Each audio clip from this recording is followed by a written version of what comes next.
Okay, I'm here with Sam Hubbard. What does it feel like to be voted Bengals player with the most Ken-ergy? I'm not sure what that means. I haven't seen Barbie yet. Yeah, I don't know if it's a good thing or a bad thing, but if guys like Jamar Chase and DJ Reader are saying it must be true. They voted me? Those are the ones voting? No, I kind of made that up. Oh, okay.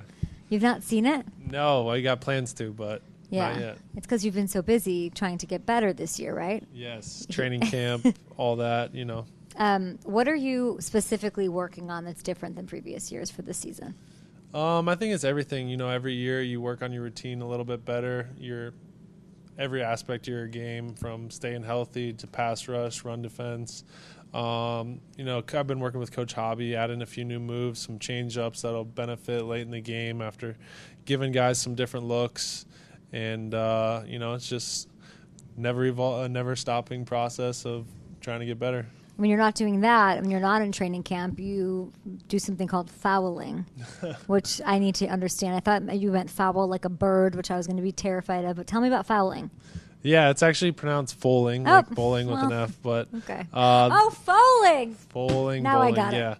There's a warehouse, the Fowling warehouse in Cincinnati, who's kind enough to host our annual fundraiser for the Sam Hubbard Foundation.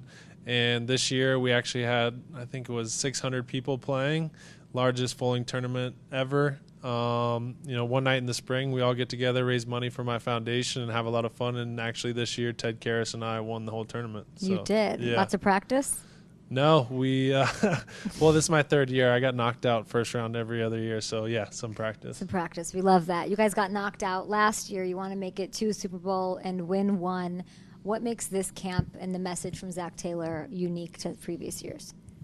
I think we got a lot of young guys in the back end. I'm speaking defensively, but at the same time, he's allowing us to take care of the older guys that have played a lot of football and trusting us to instill the way we do things in these young guys. So it's a little give and take, and I think that Zach's got a lot of confidence in his plan and how he gets a team ready for the season to go the long haul, and we can really see how he's putting that plan into effect for us, and it gives us confidence, and they're doing the things the right way to keep us healthy. So I like where Zach's at, his confidence is at for this camp.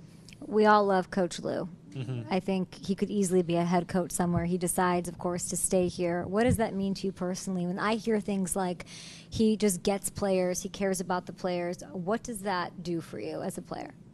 Lou's awesome. If you, like you said, if you meet him, how personable he is and how good of a guy he is. And this is my 5th year with him, having that continuity is something super unique in the league. Usually there's a lot of turnover, learning new defenses. And when you get to stick with one coach for many years, you get to really get comfortable, learn some nuances in the defense, and really get ahead of the game and work on other things rather than just being in your playbook. I think I could install the playbook myself after 5 years. But, he just develops that relationship and demands a lot. But, in return, we can put our trust in him, and he's always putting us in position to make plays. Who's sticking out to you on defense? You have some new additions. You have veterans, like you said, but you've got Miles. You've got a guy that we didn't see last year at all in Dax Hill. Anybody on defense sticking out to you?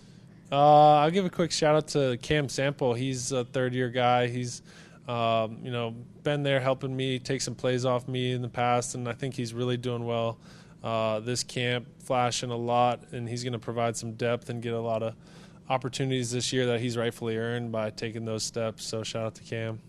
Logan Wilson gets paid, all the tackles last year, comes in the locker room that next day when that's announced. What is it like? It's a relief. We were all so, ready for that to get done. That's our play caller, such a great teammate, such a great guy. And the fact that they took care of him and got that locked in so we can focus on playing football and he can, for his family and everything it means for them, it's just, special to see things like that happen and to the right people that deserve it. So it's a good feeling all around. I spent some time with the Eagles. Nick Sirianni told me that he watches his Super Bowl loss like every day still. They're in training camp thinking about 2023, and he just the day before was watching the loss. You guys had a loss, then you had an AFC, of course, title loss. What keeps you from looking back, or do you look back? Do you watch those plays, those games?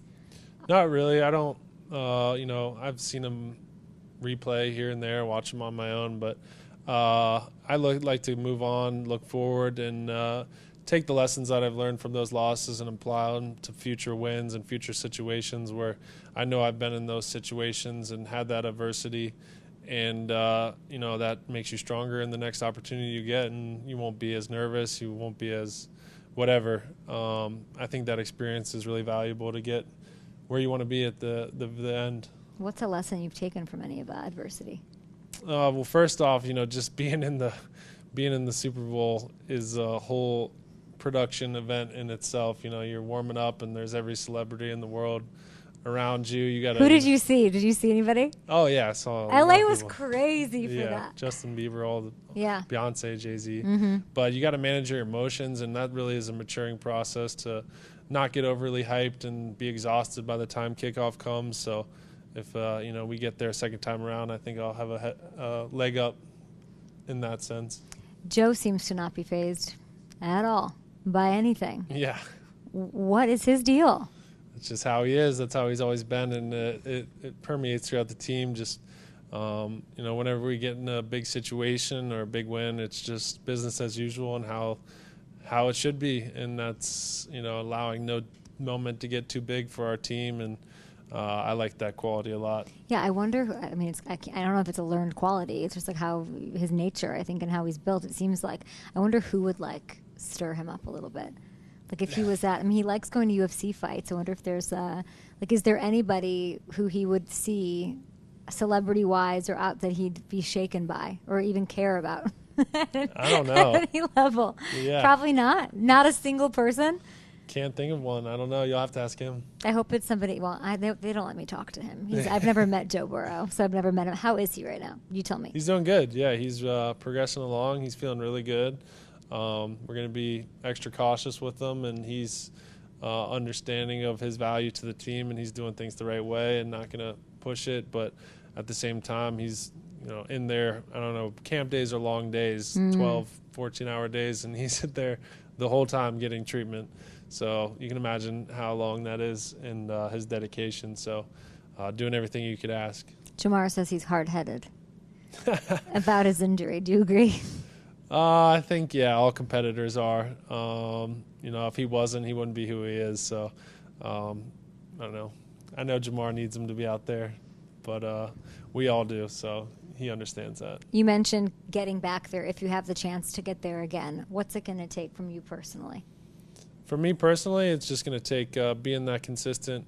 A football season's like this, no matter what team you're on, to be that consistent guy every day, win or loss, good or bad, to kind of,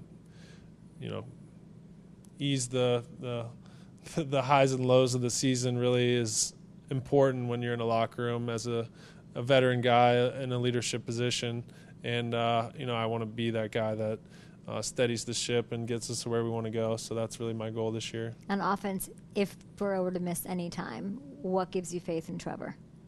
What have you seen? Yeah, there's backup competition going on. Trevor Siemian and Jake Browning, and I see the guys around the whole offense stepping up their play, their level of intensity to get ready to, there's going to be a learning process for someone to come in and replace Joe Burrow if that were ever to happen. But I think everyone around him would rally and be there for him. And they also have a great sense of urgency going about their business right now. Total team. The only thing that's going to stop you guys is opponents and enemies flying drones above your practice. Yeah, I saw that on Twitter. Couldn't you have gotten that down, Sam? You can do anything. I've seen iconic plays out of you in big moments. You couldn't get that thing out of the sky? I didn't even know what was going on, but yeah, somebody's up to something. Sam Hubbard, everybody. Coming to a Super Bowl in Vegas near you. I said it.